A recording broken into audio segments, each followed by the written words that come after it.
My name is Ella. I met my husband Charles, who works at a trading company during our university days, and after dating for about 4 years, we got married last year. Unlike me, who's from the countryside and has been living alone since university, Charles is the eldest son, sandwiched between a sister and a brother, and lived at his in-laws' house until we got married. As a result, when we got married, we built a new, completely separate 2-family house on the property of the in-laws' house. But my husband's unfamiliarity with household chores means his share is inevitably less. However, my mother-in-law, Layla, doesn't seem to be pleased with this. Really, why on earth did Charles marry someone like you? Lazing around, unemployed at home, and not doing household chores properly, yet having the nerve to make Charles help with them. Excuse me, Layla, but I also work. That's not true. I saw you chatting with some friends on your computer. That was not chatting. I was conducting a remote lecture. It's part of my job. Oh yes, play dumb with me. Use big words to make it sound convincing, thinking I'll fall for it. That's not... And a job you can do at home is basically just a side job. You're not earning much, yet you strut around as if you're working equally. How brazen to burden Charles with household chores. If you don't believe me, please ask Michael, my brother-in-law. The high school where he teaches is affiliated with the university where I teach. Bringing up those men in our family who are blinded by your outward charm doesn't lend you any credibility. No matter what I say, my mother-in-law won't listen.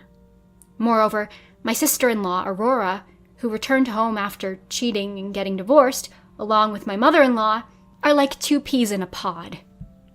But my father-in-law, who doesn't approve of my sister-in-law's lifestyle, once scolded her, using me as an example. Can't you be more responsible?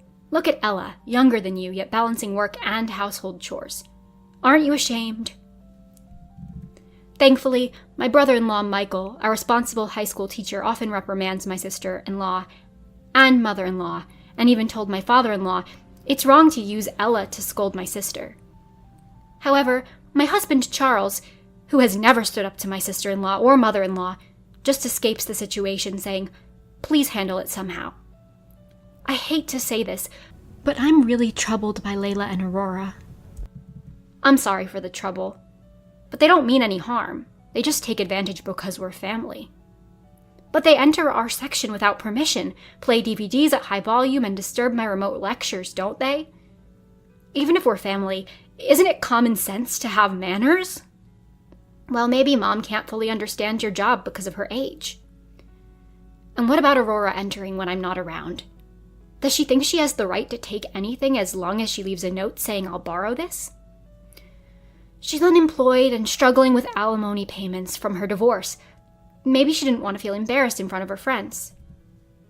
Oh, really? But the sizes are too different for her to wear my clothes, aren't they? Well... And the other day, Michael told me that Aurora shared on Twitter items for sale on a flea market app, which were all my things. Isn't that theft? Borrowing without asking and then selling them? That's an exaggeration. It must be a mistake or a misunderstanding. Even now, you still defend Aurora and Layla.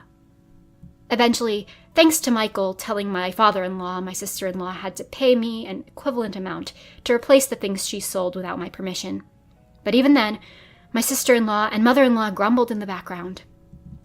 The items were old, and the sale price wasn't much, yet we have to pay for brand new items for that arrogant wife of my brother.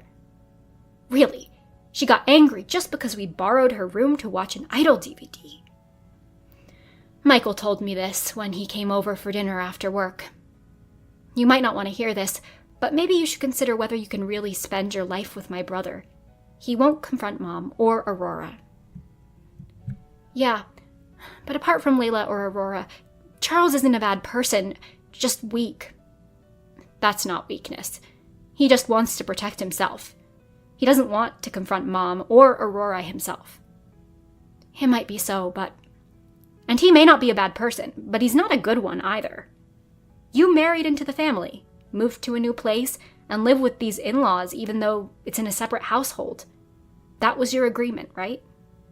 It was, but what about Charles in comparison? He's lived in a familiar place since birth, with friends and everything nearby. Isn't it natural for him to take care of Ella, who has no one else to rely on? Yet he's just shirking his responsibilities. But you know I've always been at odds with Mom and Aurora. And Charles is just an opportunist, so I've always felt isolated at home. Dad supported me, but he's often away for work. So when Ella became my sister-in-law and actually listened and advised me, I was really happy. I've come to think of you as more than a real sister. I feel the same. You're like a real brother to me. That's why I want you to be happy. If I were your real brother, I would definitely tell you to leave him. Michael's straightforward words cleared the fog in my mind about the situation that I had been vaguely ignoring. Right then, I received an offer for a business trip to Europe.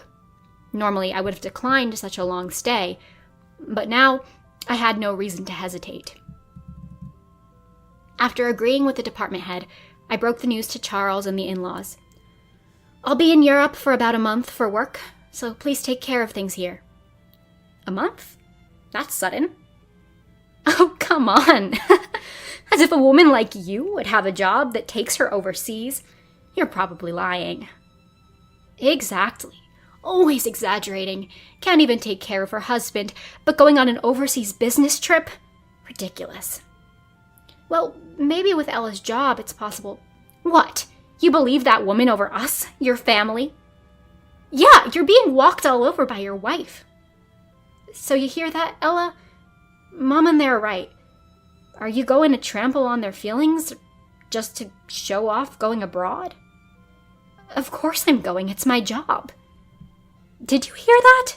Then don't complain if you lose your place as Charles' wife when you return. Is that a threat? I'm sorry, but I won't be intimidated by such threats.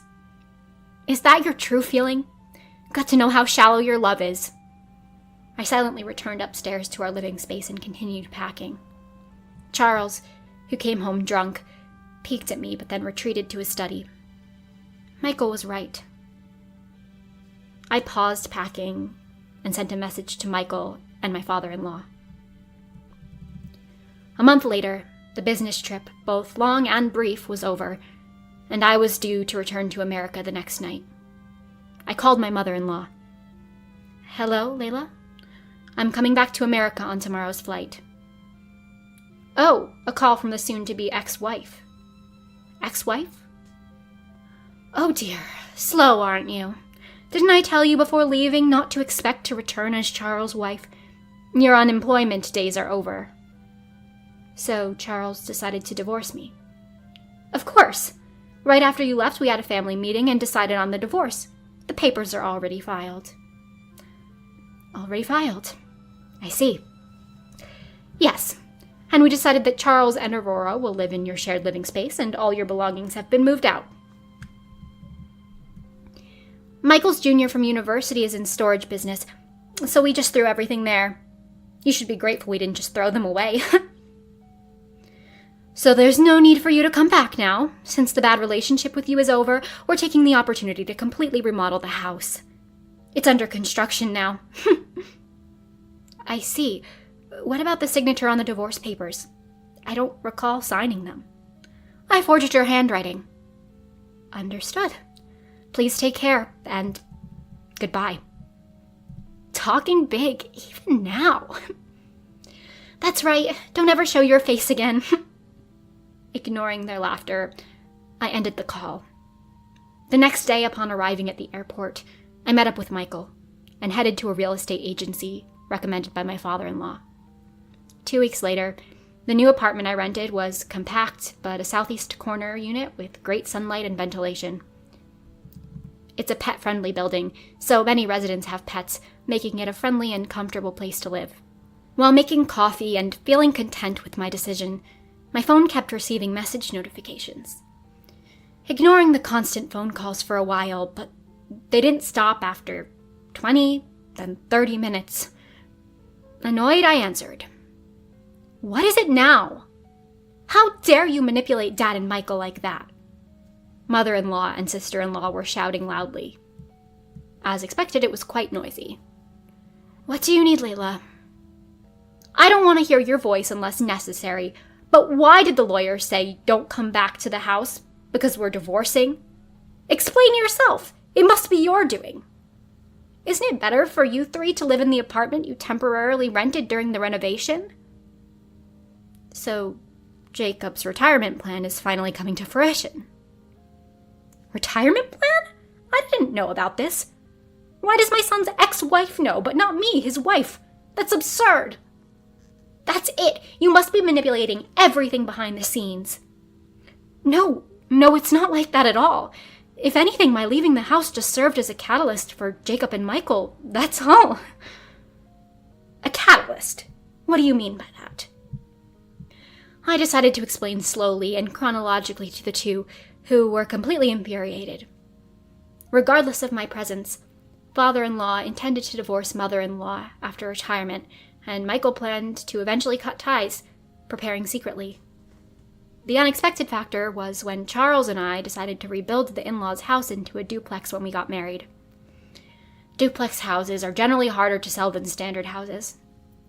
Father-in-law was concerned about the complications in property division if he divorced mother-in-law while owning a duplex. So, to alleviate these concerns, he took a loan in his name for the entire property, including the separate unit, and accepted about half the market rate as rent from Charles. However, when he heard about the divorce, he thought, now I can sell the house without any worries. I explained. What? Selling the house? Yes, the sale has already been arranged. The land was originally inherited by Jacob from his parents, so it's not subject to divorce property division. Only the building is. Then I'll claim it in my share of the alimony. That's something for your family to discuss. It has nothing to do with me. After hanging up, Charles sent me a flurry of messages within an hour. Realizing how alike father and son were, I was shocked at my lack of judgment in men. As the notifications kept coming, I replied reluctantly. What do you need? I was afraid you wouldn't respond. Sorry, but I've been busy with moving since returning. What do you need? Quickly. You sound so cold. Like we're strangers. Well, the divorce papers are already filed, so technically we are strangers, right? Technically, yes, but what about sentiment? Sentiment? Hard to believe coming from someone who crammed his wife's belongings into a storage room and declared divorce papers as soon as she returned. I apologize for that. I was overwhelmed by Mom and Aurora, but I promise if you give me another chance, I won't do it again. A chance? For what? Of course, a chance for Ella and me to be happy together. Isn't it obvious? But I'm currently happy. Having successfully seized the chance to get away from you and the in-laws' house, so no worries.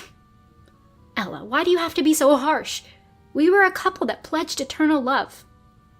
As far as that goes, it's a completely dark chapter in my life, and I'm fully committed to acting like it never happened.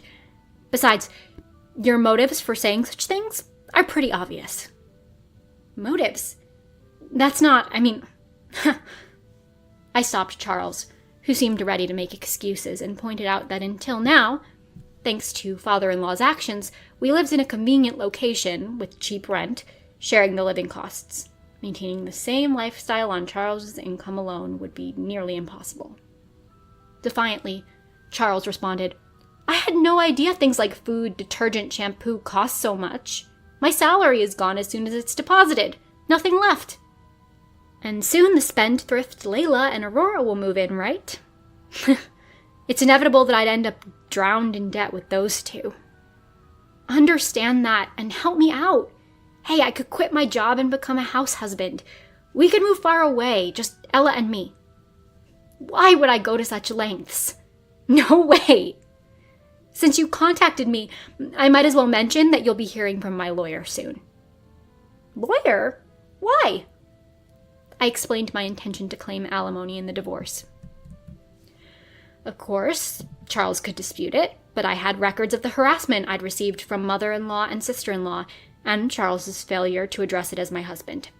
I told him I was prepared to submit these records as evidence and instructed him to communicate through the lawyers from now on. Eventually, I received a modest sum for alimony, but according to my lawyer, mother-in-law and sister-in-law quickly squandered their share of father-in-law's property distribution and targeted Charles next. Unable to bear it, Charles soon disappeared, leaving mother-in-law and sister-in-law financially stranded. They resorted to begging friends and family for money and even showed up at Michael's workplace.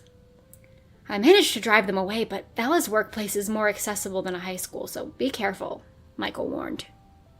Through my lawyer, I warned, if they dare to come begging at my workplace, I'll consult the police about the forged divorce papers. Thankfully, I've had no visits from them since. I'm currently busy preparing for an overseas university appointment next year. However, perhaps it was a choice I could make precisely because I was unburdened and alone. There may be challenges ahead, but I intend to believe in my future potential and work hard.